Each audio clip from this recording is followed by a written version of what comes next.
Welcome to Windows Tips and Tricks. This tutorial seeks to show you some quick, easy, and effective shortcuts that will make your Windows sessions more efficient and raise your level of productivity. The program is divided by topics into 7 sections. These topics include keystroke sequences, performance, software setup and differences, device drivers, system settings, the right mouse button, as well as utility programs. Each section of the tutorial has been clearly marked so that you may watch the program once through and then rewind to review the individual sections for which you need assistance. If you feel comfortable with the program, let's go ahead and get started.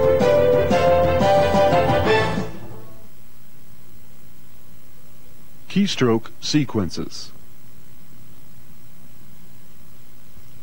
Keystroke sequences refer to the functions of certain keys or combinations of keys. They supply fast and effective methods of performing tasks that may take up to a dozen moves with the mouse alone. We will discuss some of the more crucial shortcut keys and commands that are executed as a result of combining that key with one or two other keys. We call these shortcut keys because they expedite our Windows session. Specific shortcut keys are the first pressed in a sequence and allow that certain sequence its functionality. This section of our tutorial will be divided into segments according to the shortcut key which is pressed first in any given key sequence. These segments include the Control key, the Alt key, the Shift key, and a couple of miscellaneous keys which are nonetheless helpful. We have provided an easy reference symbol in the lower left-hand corner of your screen to determine which shortcut key segment is currently being addressed. The Control key allows multiple selections to be made in Windows-compatible programs and in the File Manager. Simply hold down the key and click on the desired files with the mouse. If you select a file accidentally, then reselect the given file. Note that when the Control key is released and another selection is made, the extended selections are lost. The Control keystroke becomes useful when moving, copying, or deleting within File Manager. The task list dialog box is prompted in one of two ways. The first is to select the Windows control options from the program menu bar and then select Switch to from the pull-down menu. The second way is to use the Control Escape sequence. Hold the Control key down and press the Escape key. The task list dialog box displays the active Windows sessions. By cursor keying to the desired program and hitting Enter, Windows is propelled into the selected program. Calling up the task list dialog box is an effective way of referencing what programs are active.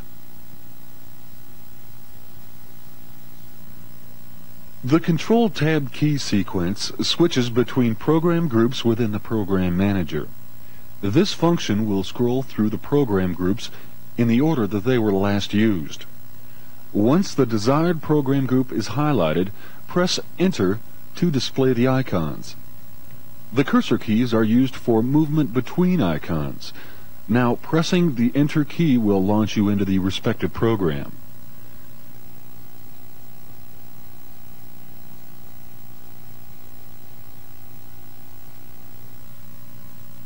The Control Tab sequence provides an efficient method to switch between active programs without a mouse. In addition, this sequence can be used in other Windows programs. For example, the sequence applied in Excel will switch between cell selections. We recommend experimenting with this keystroke within various programs. The Home key, located on the far right-hand side of the keyboard, will move the cursor to the beginning of the line. Adversely, the End key will move your cursor to the end of the line. The Control Home key sequence will revert you back to the beginning of the document, while the Control End keystroke moves you to the end of your document. Similarly, the Control Shift Home key sequence will bring you back to the beginning of the document, and will highlight all the text between your cursor and initial paragraph. Control-Shift-End will perform the same function applied to the end of your document. These latter two shortcuts provide the most effective method in selecting a large block of text for manipulation. The Alt key serves as an effective tool in accessing the pull-down menus of any given active session. Pressing Enter or the down cursor key will open the pull-down menu. Once you have accessed the pull-down menu, the left and right cursor keys allow you to browse through the other menus. This may be useful if you are unsure of what menu contains a desired command. If you already know what menu that you'd like to access, hold down the Alt key and press the underlined letter from the menu's name. This gives you direct access to any menu. Holding the Alt key down and pressing F4 will close the active object. If the Alt F4 sequence is applied within a program, then that given program is exited. If Alt F4 is utilized in the Program Manager, it becomes a speedy way of exiting Windows. Whether the Alt F4 sequence is applied within an active window or the Program Manager, you will be prompted with a Save dialog box if the contents of an open file in an active session has been altered. The Alt Shift F4 keystroke performs the same function as closing Windows with the Save Settings on Exit command checked, found within the Options pull-down menu in the Program and File Managers. If you have reconfigured your setup within Program Manager or File Manager and would like those settings upon entrance, use the Alt Shift F4 sequence to do so. Combining the Alt key with the spacebar pulls down the window control options. This sequence also allows you to force a DOS program into a window, which will be discussed in the latter part of this program.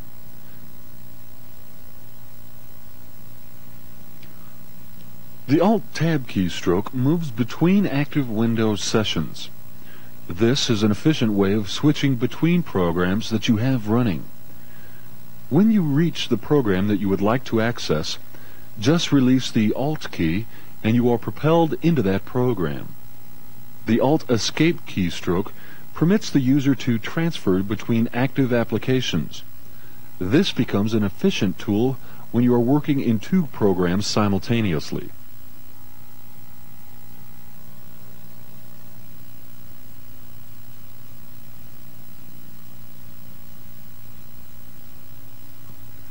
Another useful key sequence in correcting mistakes is Alt Backspace. This function is applied within highlighted text only. If you have typed over any selected area and would like to undo this edit, hold down the Alt key and press Backspace. The original text reappears. Then you can always revert back to what you had typed by repeating this command. Among other things, this may prove beneficial in comparing two different blocks of text with respect to which one reads or sounds better. The Alt Backspace command will execute about anywhere within Windows, including dialog boxes.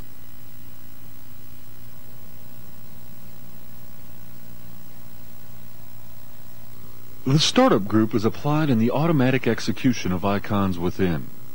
For example, if you would like your computer's clock to be displayed upon Windows entry, click on the clock icon within the Accessories group.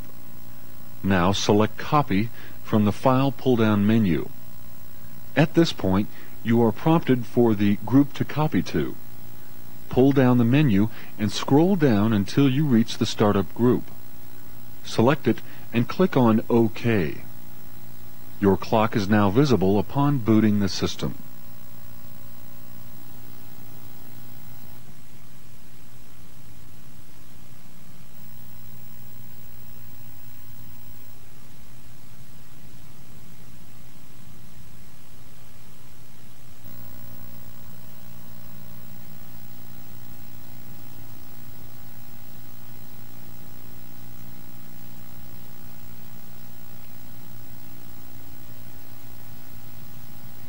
The Shift key, if held down while Windows is booting, will stop the initialization of the startup group.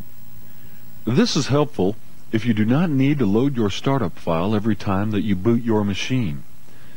Furthermore, pressing the Shift key while booting will ignore any run or load statements within INI files. INI files, or initialization files, are created by every Windows program and contain program information such as setup and compatibility. This function is applied when a file hangs up the system. For example, if you have loaded a screensaver that is not compatible with your system, then holding the Shift key while starting Windows will allow you to enter the file manager and delete the unwanted file without the screensaver ever being loaded. Like the Alt and Control shortcut keys, the Shift key has many valuable functions within the file and program managers as well. For instance, Shift F5 is an easy way of cascading your active windows, while the Shift F4 combination will tile applications vertically. The Escape key is used to back out of any keystroke or mouse selection. This function is handy whenever a mistake is made. Finally, it is always useful to call upon the Windows Help system when you get stuck. Help can be accessed at any time with the F1 key.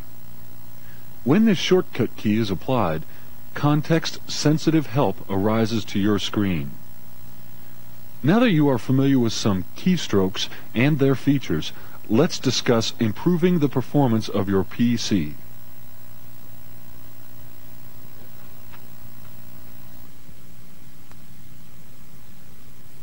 Performance.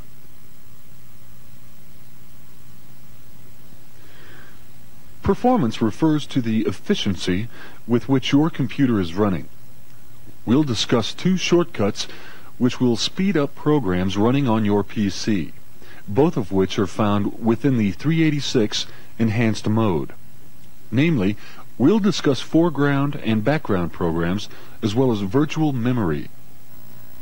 If your computer is a 386 or above, make sure that you are running in 386 Enhanced mode. One way of finding out which mode you are in is to click into the control panel found in the main menu. If you do not see a 386 Enhanced icon, then you are running in Standard mode. Check your DOS manual for instructions on the proper installation of HiMem or EMM386 in the Configure System file. If there is a 386 Enhanced icon present, then double-click on it to check the Windows configuration. Within the dialog box that appears, find the scheduling setup. The foreground box is the active program, while the background box represents any other programs that are running. By changing the numbers within each box, you can adjust the amount of CPU time to speed up or slow down the active window and background programs. By selecting the exclusive In Foreground box, the active program receives all of the available CPU time.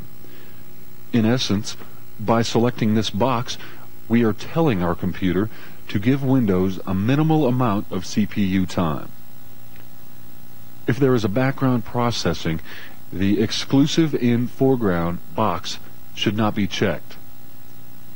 Now that you have a general idea of the foreground and background programs, it's easy to see why the best way to improve your PC's performance when buying memory is to purchase more RAM, not more hard drive space. On the right of the Enhanced dialog box, we find the Virtual Memory button. Click on it now to change the settings or create your swap file. We recommend running a file defragmentation program before adjusting your swap file if your hard disk has been very active. A swap file is used by Windows to set up a temporary or permanent workspace. First, you are prompted with the current settings. By clicking on the Change button, you are able to enter new settings, which can improve your performance. For example, if you have more than one hard drive, by changing the location of the swap file to a drive other than the Windows drive or DOS startup drive, the increase of speed in running our program becomes quite noticeable. This is because two programs are not sharing time on the same drive. Windows startup and shutdown time is enhanced if a permanent swap file is used, rather than a temporary swap file. This is due to the fact that a permanent swap file does not need to be created when booting Windows or deleted at shutdown. We recommend using a permanent swap file unless you are low on hard drive space. Then a temporary one is more appropriate. Consultation of your owner's manual is recommended at this point because the amount of memory used for the swap drive should not exceed the amount which Windows recommends, because it will not be able to fully access it. Once you have changed the settings to your satisfaction, click OK to accept the changes.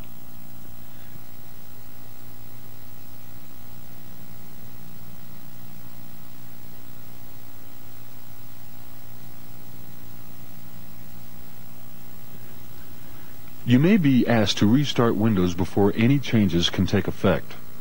It's important to note that you will not be prompted to save any changes that you have made within files.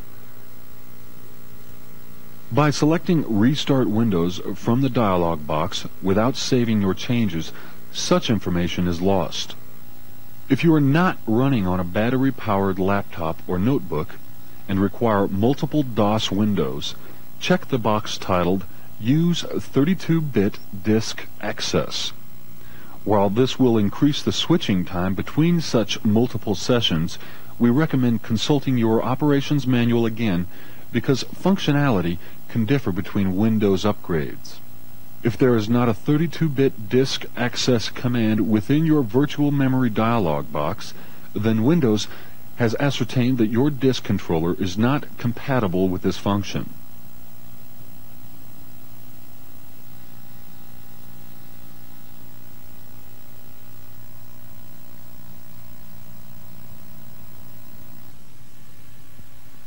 Remember that the Alt spacebar key sequence will force a DOS program from full screen into a window, which can be very helpful when working with multiple DOS sessions. Once you have forced a DOS session into a window, you must close it or select Alt and the Enter key for the program to come back to full screen. Now that your computer is running at its maximum potential, let's discuss software setup and differences.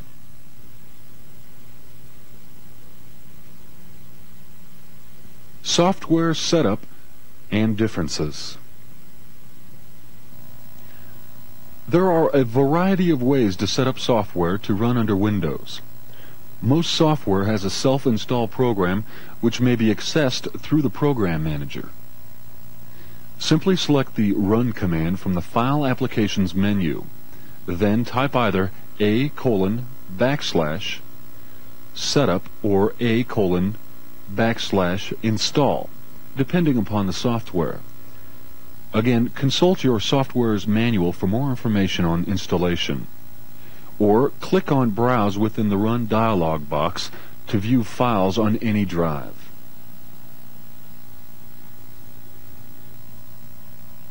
A handy function in the Program Manager allows you to create icons.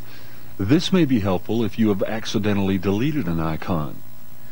You must activate the group in which you would like the icon to be displayed. Choose the File Applications menu and select New from the list of commands. You are then prompted with the New Program Object dialog box. You now have the option of creating a program item or a program group. For the purposes of this demonstration, select the program item and click OK. The Program Item Properties dialog box appears and prompts for the specifications of the given program. The first specifications is the description. This allows you to name the icon. The command line is a prompt for the DOS command that is run. The working directory lets you set the directory that you would like as a default setting. Finally, the shortcut key sets up a macro for running the item. Once you have set the specifications, click on Browse to search for the file to run. Scroll through the list of files until you reach the desired file, and double-click it with the mouse. If the file is a Windows-compatible program, then the specifications will appear once again in the Program Item Properties dialog box. If the file is not Windows compatible, then the name appears, but the working directory and the description must be input. After you have created an icon, it can just as easily be changed. Within the Program Items Properties dialog box, click on the Change Icon button. You'll find a display containing various icons, although many programs only have one icon associated with them. If you do not find the desired icon within the display menu, click on Browse to search for a file that has a wider selection of icons associated with them. We recommend progman.exe located in the Windows subdirectory. Scroll through the display until you reach an appropriate icon. Select the icon with your mouse and then click OK. The icon change appears within the Program Item Properties dialog box. The Run Minimized command launches the application in its compressed state. Selecting OK again finishes the icon creation. Windows can also detect programs automatically. From the main program group, double-click on the Windows Setup icon. The Windows Setup dialog box appears with your system configurations. From the Options pull-down menu, click on Setup Applications. The Setup Applications dialog box appears now. Select Search for Applications and click OK again. You are now prompted for the drive in which your applications are located. Highlight the desired drive with the mouse and click Search Now. The Set Applications box emerges and displays a search in progress.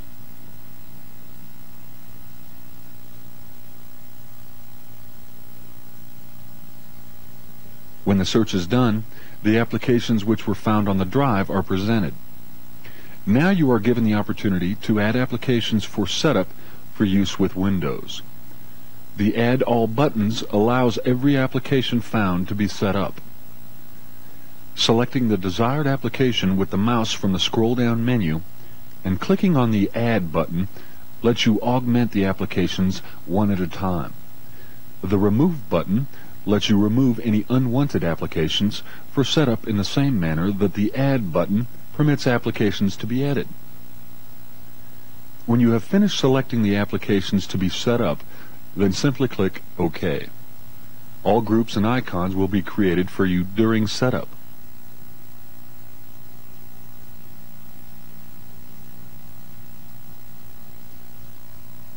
You can start programs by associating them with their data files. Click on the File Manager icon within the Main Applications menu. First, scroll through the File menu and select the file that you would like to associate with your given program. From the File pull-down menu, choose the Associate command. An Associate dialog box appears and prompts you for the file's extension. After typing in the extension, scroll through the list of programs until you have come to the desired one. Select it and click on OK. Remember that all files with that extension are now linked to the program that you selected. Associations may be changed at any time. Now you are able to launch the application by simply double-clicking on the data file that you have associated it with.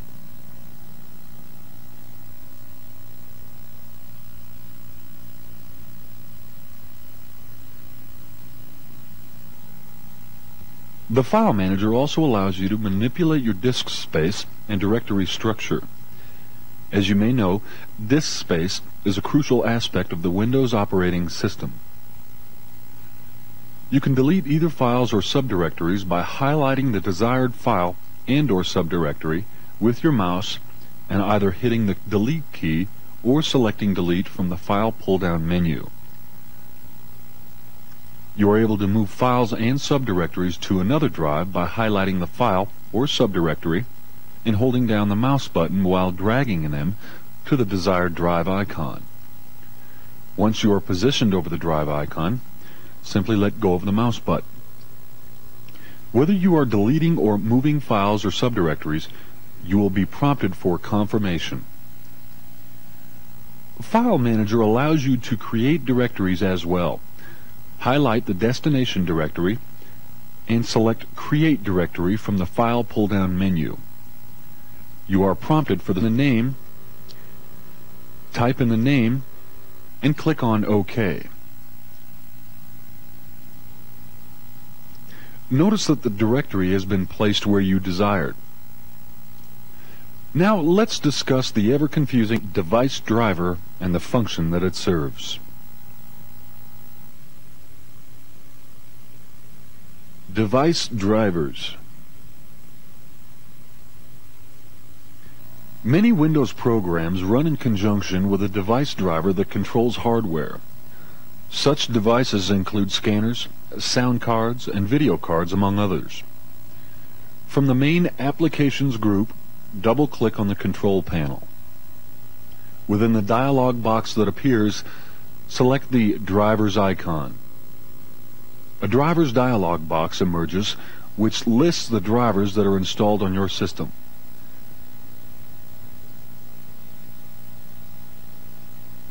The buttons to the right of this list allow the user to add, remove, or check the setup of any device driver. It may be necessary to check your documentation on the hardware to verify whether a driver must be installed to run a desired program. It is important to note here that most problems arising from hardware devices are due to the master controls being set too low for a response or turned off altogether. Now that you are familiar with the functions and accessibility of your device drivers, let's look at some system settings and reconfiguration of these settings.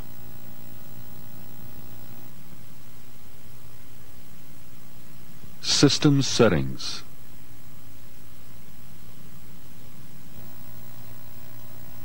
If you click into Windows Setup from the main group in Program Manager, and then select Change System Settings from the Options pull-down menu, you are able to change your system settings. We suggest that you experiment with these settings until you find ones that you're comfortable with. It's important to note that changing these settings may have unpredictable results. If, for example, while experimenting with your machine settings, you experience a garbled display, use the Alt F4 key sequence to exit. Hit Return at the dialog box and you'll be returned to the DOS-C prompt. Now you can access the Windows subdirectory and type Setup for a DOS version of the Windows setup.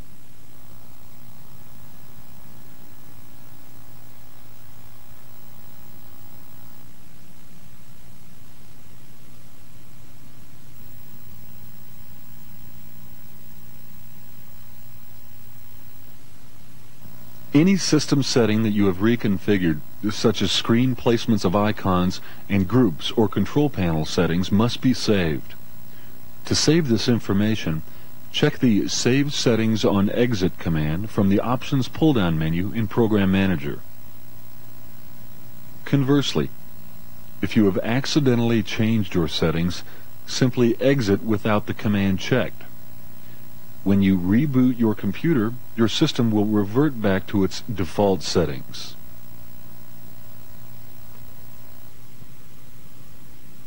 The right mouse button.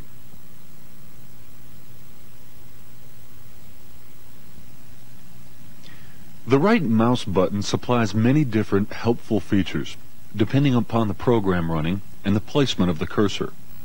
Let's illustrate a couple of the functions accessed by the right mouse button in WordPerfect 6.0. First, call up a file within Word and highlight a section of text. Position your pointer within the area that you have just highlighted and click on the right mouse button. A command selection box appears with various options. This is a handy way of manipulating text while working on a document. Now, move the pointer into the toolbar area and click the right mouse button. The selection box that appears with this motion allows you to choose not only which toolbars you would like displayed, but lets you customize the toolbars as well. If you are uncertain of what functions an icon executes, many programs will tell you by moving the mouse pointer over the icon. Many programs that are compatible with the Windows operating system allow these or similar functions with the right mouse button. Here again, consult your owner's manual for complete descriptions of the right mouse button's capabilities within that program. Utility programs.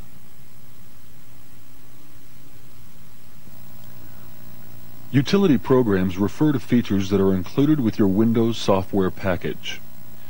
Let's look at some of those valuable tools and functions which they incorporate. One such valuable program that is packaged with Windows allows the user to quickly edit the system files. System files, in essence, controls the startup files of your PC. System files are edited with the sysedit command. To access sysedit within the Program Manager, pull down the File menu and click on the Run command. At the prompt within the Run dialog box, type in sysedit, or SYSEDIT. Your cascaded systems files now appear. Within the AutoExec.bat file, there is a path statement which allows access to commands whether you are in a Windows directory or not. For example, this lets you type in WIN from any directory to start Windows. Windows should be a part of the path statement within the AutoExec.bat file for Windows to run the most efficiently possible. sysedit will be found in the Windows subdirectory, located on your hard drive. System Edit is now active, opening the Win and System INI files, configsys, and the AutoExec.bat file, among others. This allows the user an effective method of editing system files within Windows. Because such files control the basic startup of Windows and DOS, if you are not familiar with system configurations, then tampering with any system files can be detrimental to your PC's performance. Therefore, we strongly recommend consulting your Windows and DOS owner's manual before proceeding with changing any of these configurations. Changes that are made in your system files may be saved at this point by selecting Save from the File pull-down menu. Similarly, any oversight can be corrected by exiting sysedit without saving.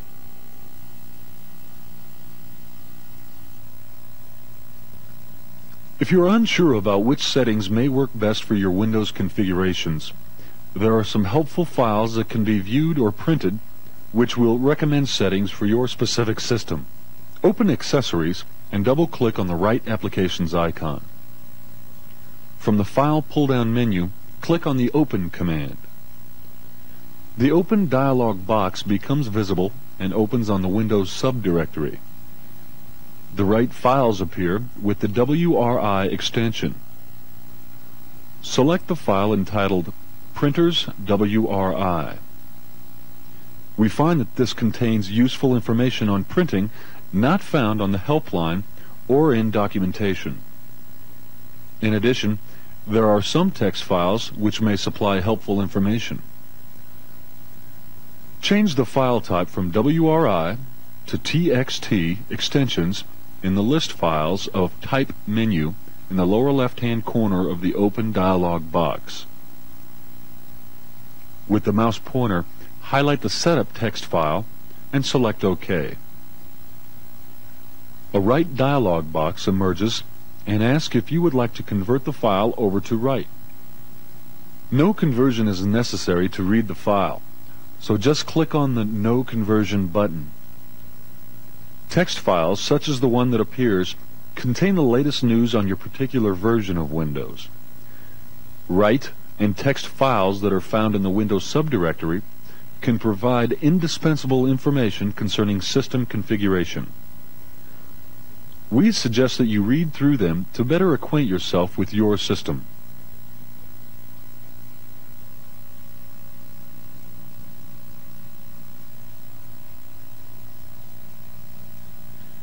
The last utilities program that we'll discuss is the Microsoft Diagnostics program. This feature allows you to check your hardware environment. Although your manuals will recommend to run the Microsoft Diagnostics program at the MS-DOS prompt, it can be run through Windows as well. Hence, within the Program Manager, pull down the File and choose the Run command. At the Run dialog box's prompt, type MSD and click OK. An information screen appears which urges you to run Microsoft Diagnostics at the DOS prompt. But for the purposes of this demonstration, just press the Enter key. The diagnostics load and display a variety of areas such as memory and video setup, operating system version, LPT and COM port settings, IRQ status, and much more. These are important tools in diagnosing problems encountered within your system. For example, MSD can even help with the setup of the EMM386 device driver in the config sys file if general protection errors occur frequently. To access any given area from the screen, simply press the key of the highlighted letter. A box emerges which displays the desired information. Press Enter to exit this feature and F3 to exit Microsoft Diagnostics. There are many other tips and tricks available through a variety of sources. We've given you some of the more practical and expedient shortcuts which will allow you to increase your productivity while decreasing the time spent in front of your PC. We suggest utilizing your newfound skills whenever possible, and soon you'll be surprised at the amount of time that you used to spend creeping around Windows. We hope that you have improved your knowledge of the Windows operating system and found this tutorial not only informative but fun as well. There are many more instructional videos available. Ask your local video retailer for more titles. Until then, good luck with all your Windows sessions.